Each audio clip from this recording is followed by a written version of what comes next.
Just আসলাম দোকানে, আর মোবাইলটাতে charge নেই। চলুন মোবাইলটা চার্জে লাগিয়ে দিই আর একটু কাজকর্ম করে নিই। তারপর এখানে বিস্কফার্মের দুইটা নতুন ফ্লেভারের বিস্কিট, বিস্কফার্ম বিস্কুটি ক্যারামেল, বিস্কফার্ম বিস্কুটি ফ্রুটি নুটি। কেম ছে মাই লাভলি ভিউয়ার্স, চলে আসলাম দোকানে। চলুন সব কাম কাজ শুরু করি। আর প্রথমে আপনাদের দেখে কী কী জিনিস নিয়ে আসলাম। এখানে দেখুন little master deep tips hot and sweet tomato sauce made from fresh tomatoes with love, 15 rupees. Alan's potato chips masala, 20 rupees. Vim liquid monthly pack at rupees 25. তারপর এখানে বিস্কফার্মের দুইটা নতুন ফ্লেভারের বিস্কিট, বিস্কফার্ম বিস্কুটি ক্যারামেল, বিস্কফার্ম বিস্কুটি ফ্রুটি নুটি, 10 রুপিসের।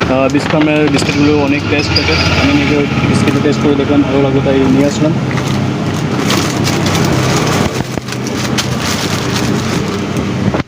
আর এখানে Rasna nutri insta low sugar, sparkling smile fresh breath Happydent, 10 rupees. Natural black one Indica easy man shampoo hair colour, long lasting colour, no ammonia, 100% grey coverage, 15 rupees.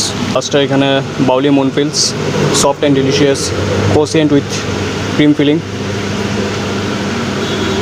Italian bakery since 1922, এক cartoon নিয়ে আসলাম। তো এতটুকুই ছিল বাজার। চলুন সব কিছু ঠিকঠাক করে নিই।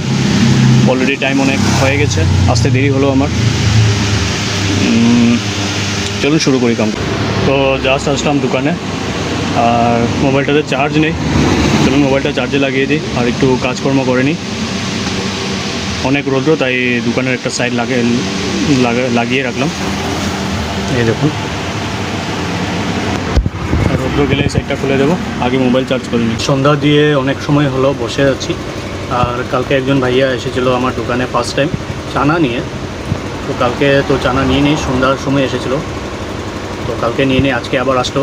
তো ভাবলাম যে না, দুইবার এসে গেলো মানুষটা দোকানে, আজ খেয়ে দেখি কীরকম। ঠিকঠাক আছে মোটামুটি, খারাপ না। তো দোকানটা মঙ্গল করে নিলাম। আর আবারও আজ সকালে জিনিস নিয়ে এসেছিলাম, মোটামুটি 3000 টাকার মতো। সেখান থেকে 700 টাকা দিয়েছি আর 2300 টাকা পাবে। তো আজকে সেলসও এমন একটা ভালো না, সেলসও খারাপ। তো আমার কাছে আছে এখন এখানে 1250 রুপিস, আর অনলাইনে হবে মোটামুটি 800 মতো, মানে 2050 রুপিস। তাও 250 রুপিস মতো শর্ট হচ্ছে। তো উপায় নেই, এই টাকাটা দিয়ে আবার কালকে আবার ধারে মাল নিয়ে আসতে হবে, কারণ যেহেতু দোকানদারি ঠিকঠাক যাচ্ছে না, এইভাবেই চলতে হবে। আর চলুন এখন বের হই, অনেক দেরি হয়ে গেল, 10টা বেজে গেছে।